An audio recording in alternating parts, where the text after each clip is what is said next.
Welcome to రాజనీతి. ఆంధ్రప్రదేశ్లో YSR Congress party వయస్సుల మీద పగబట్టినట్టు కనిపిస్తోంది. ప్రస్తుతం ఆ పార్టీలో ఉన్న 5 ప్రముఖ వయసు నాయకుల రాజకీయ భవిష్యత్తు అయోమయంలో పడింది. వీళ్లకు వచ్చే ఎన్నికల్లో టిక్కెట్లు దక్కడం అనుమానంగా మారింది. తెలుగుదేశం అధికారంలో ఉన్నప్పుడు వయసు వర్గానికి చెందిన సిద్ధా రాఘవరావు 5 ఏళ్ల పాటు మంత్రిగా పనిచేశారు. టీజీ వెంకటేష్ రాజ్యసభ సభ్యుడిగా ఉన్నారు. వైఎస్ఆర్ కాంగ్రెస్ పార్టీ అధికారంలోకి వచ్చిన తర్వాత ఉమ్మడి కృష్ణా జిల్లాలో వైశ్య వర్గానికి చెందిన వెల్లంపల్లి శ్రీనివాస్ని మంత్రిని చేశారు. వెల్లంపల్లి మంత్రి అయ్యాక జగన్మోహన్ రెడ్డి అండ చూసుకొని తెగరెచ్చిపోయారు. జగన్ మెప్పు కోసం నోటికి ఎంత మాట వస్తే అంత మాటలు మాట్లాడారు. రాజకీయాల్లో అందరూ గౌరవించే గొప్ప వ్యక్తిత్వం కలిగిన కేంద్ర మాజీ మంత్రి అశోక్ గజపతిరాజును కూడా ఇతను వదలలేదు. అసభ్యంగా మాట్లాడారు. వాస్తవానికి అశోక్ గజపతిరాజు వ్యక్తిత్వం ముందు, ఆయన నిజాయితీ ముందు ఈ వెల్లంపల్లి పిపీలకం లాంటాడు. అయితే ఎంత ఎగిరెగిరి దంచినా 3 ఏళ్లు తిరగకుండానే ఈయన మంత్రి పదవిని ఓడగొట్టారు జగన్మోహన్ రెడ్డి. ఇప్పుడు అసలు టికెట్ ఇస్తారా లేదా అన్న సందేహాలు నెలకొన్నాయి. గుంటూరు జిల్లా వయసు నాయకుడిదైతే మరీ దీనగాథ. వయసు వర్గానికి చెందిన మద్దాలి గిరి 2019లో తెలుగుదేశం టికెట్ మీద గుంటూరు పశ్చిమ నియోజకవర్గం నుంచి గెలుపొందారు. రాష్ట్రంలో వైసీపీ అధికారం చేపట్టిన తర్వాత మద్దాలి గిరి మీద పార్టీ మారాలని ఒత్తిడి తెచ్చారు. ఒత్తిళ్లు భరించలేని గిరి నీలికండువా కప్పుకున్నారు. 2 ఏళ్లుగా వైసీపీలో యాక్టివ్గానే ఉన్నారు. కానీ ఇప్పుడు సర్వేలో ఈయన మీద సానుకూలత లేదని టికెట్ నిరాకరించారు. ఆయన పరిస్థితి రెంటికి చెడ్డ రేవడిగా మారింది. అటు తెలుగుదేశంలోకి పోలేడు, వైసీపీలో టికెట్ లేదు. ఇది ఆయన కథ. ఇక ఉమ్మడి ప్రకాశం జిల్లాలో తొలి దాడి ఒంగోలుకు చెందిన సుబ్బారావు గుప్తా అనే ఆయన మీద జరిగింది. ఈ సుబ్బారావు గుప్తా అనే ఆయన వైసీపీలో యాక్టివ్గా పనిచేశారు. బాలినేని శ్రీనివాసరెడ్డి విజయానికి కృషి చేశారు. కానీ ఏదో ఒక సందర్భంలో బాలినేని శ్రీనివాసరెడ్డిని విమర్శించారన్న కారణంతో ఆయన ఇంటి మీద వైసీపీ గూండాలు దాడి చేశారు. ఆయన ఇంట్లో లేకపోతే గుంటూరులో లాడ్జిలో ఉన్నాడని తెలుసుకొని అక్కడికి వెళ్ళి మరీ కొట్టారు. దీంతో ఒంగోలు వయసులంతా భయభ్రాంతులయ్యారు. వీళ్లతో పెట్టుకుంటే దాడులు చేస్తారేమో అనే భయం ఏర్పడింది.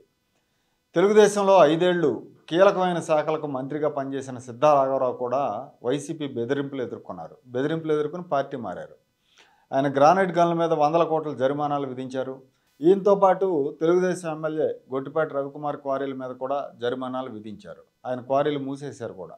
అయితే రవి వీళ్లకు లొంగకుండా న్యాయ పోరాటం చేస్తున్నారు. రాఘవరావు మాత్రం లొంగిపోయారు. ఆస్తుల పరిరక్షణ కోసం వైసీపీ నీడని చేరారు. చేరినప్పటి నుంచి ఆయనకు ప్రాధాన్యత లేదు. ఇప్పుడు ఎక్కడ టికెట్ ఇస్తారో, అసలు ఇస్తారో ఎవరో తెలియని అయోమయ పరిస్థితుల్లో ఉన్నాడు.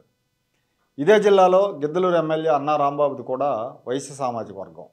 చాలామందికి ఈ విషయం తెలియదు. వైశ్య వర్గంలో ఫైటర్ లీడర్ అన్నా రాంబాబు. ఉన్నదన్నట్టు ముక్కుసూటిగా చెప్పేస్తా అంటారు. 2009లో ప్రజారాజ్యం తరపున గిద్దలూరు ఎమ్మెల్యేగా ఎన్నికయ్యారు. రెడ్డి సామాజిక వర్గం ప్రభావం ఎక్కువగా ఉండే గిద్దలూరులో ఒక వయసు సామాజిక వర్గం నుంచి ఒక వ్యక్తి ఎమ్మెల్యే కావటం అనేది అప్పట్లో సంచలనం సృష్టించింది. 2009 తర్వాత ఎప్పుడో ఆ తర్వాత ఏడాదికో 2 ఏళ్లకో చిరంజీవి గారు ప్రజారాజ్యాన్ని కాంగ్రెస్ పార్టీలో విలీనం చేశాక రాంబాబు గారు తెలుగుదేశం పార్టీలో చేరారు. 2014లో తెలుగుదేశం తరపున పోటీ చేసి ఓడిపోయారు. 19 ఎన్నికల్లో వైసీపీ నుంచి పోటీ చేసి అత్యధిక మెజార్టీతో గెలిచారు. పులివెందుల్లో జగన్మోహన్ రెడ్డి తర్వాత రాష్ట్రంలో అత్యధిక మెజార్టీ వచ్చింది అన్నా రాంబాబుకే. 81,000 ఓట్ల మెజారిటీ వచ్చింది. అంత ఘన విజయం సాధించిన రాంబాబు ఇప్పుడు రాజకీయాలు వదిలేస్తానని ప్రకటించారు. అంత పెద్ద మెజారిటీతో గెలిచినప్పటికీ మళ్ళీ పోటీ చేసే విషయంలో రాంబాబుకు వైసీపీ అధిష్టానం క్లారిటీ ఇవ్వట్లేదు. అక్కడ రెడ్డి సామాజిక వర్గానికి చెందిన నాయకుల పేర్లను పరిశీలిస్తూ ఉన్నారు. దీనికి తోడు జిల్లాలో ఎంపీ మాగుంట శ్రీనివాసరెడ్డి, మాజీ మంత్రి బాలినేని శ్రీనివాసరెడ్డి తనను తొక్కేస్తున్నారన్న భావనలో రాంబాబు ఉన్నారు. ఈ విషయాన్ని బహిరంగంగానే వెల్లడించారు ఆయన. ఇకపోతే ఉత్తరాంధ్రలో విజయనగరం జిల్లాలో కోలగట్ల వీరభద్రస్వామి పరిస్థితి కూడా ఇంచుమించు ఇలాగే ఉంది. కోలగట్లకు విజయనగరం నుంచి ఇండిపెండెంట్గా గెలిచిన చరిత్ర ఉంది. 2019లో ఆయన వైసీపీ నుంచి గెలుపొందారు. వైసీపీ అధికారంలోకి వచ్చాక కోలగట్ల మంత్రి పదవి ఆశించారు, కానీ రాలేదు. 2వ విడత విస్తరణలో దక్కుతుందనుకున్నారు, కానీ డిప్యూటీ స్పీకర్ పదవితోనే సరిపెట్టారు. ఈసారి విజయనగరంలో ఆయనకు బదులుగా బీసీ నాయకుడిని బరిలోకి దింపే ఆలోచనలో వైఎస్ఆర్ కాంగ్రెస్ పార్టీ అధిష్టానం ఉంది. నాయకులు పదవుల వ్యవహారాలు ఒక ఎత్తు అయితే రాష్ట్ర వ్యాప్తంగా వ్యాపారుల మీద దాడులు కూడా పెరిగిపోయాయి.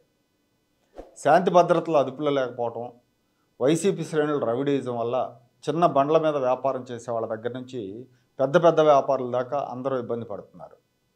ఉదాహరణకి మనం చంద్రబాబు ప్రభుత్వం భోగాపురం ఎయిర్పోర్ట్కు అన్ని అనుమతులు ఇచ్చింది. అప్పట్లో భూసేకరణ పూర్తయింది. నిర్మాణ పనులు కూడా జిఎంఆర్ కంపెనీకి అప్పగించారు. హైదరాబాద్లో శంషాబాద్ ఎయిర్పోర్ట్ కూడా జిఎంఆర్ కంపెనీయే నిర్మించింది. ఆ కంపెనీయే విజయవంతంగా నిర్వహిస్తోంది. చంద్రబాబు నాయుడు జిఎంఆర్తో కుమ్మక్కై పనులు అప్పగించారని అప్పట్లో ప్రతిపక్షంలో ఉండగా జగన్మోహన్ రెడ్డి ఆరోపించారు. అధికారంలోకి వచ్చాక భోగాపురం ఎయిర్పోర్ట్ పనులు ఆపేశారు. కొన్ని నెలల తర్వాత వ్యవహారాలన్నీ సెటిల్ చేసుకుని మళ్ళీ అదే జిఎంఆర్ కంపెనీకి పనులు అప్పగించారు. జగన్మోహన్ రెడ్డి పాలనలో వ్యాపారాలు నష్టపోవటం ఒక ఎత్తు అయితే, చిన్న పెద్ద తేడా లేకుండా వ్యాపారులంతా కూడా వైసీపీ నేతల వల్ల ఇబ్బందులు పడుతున్నారు.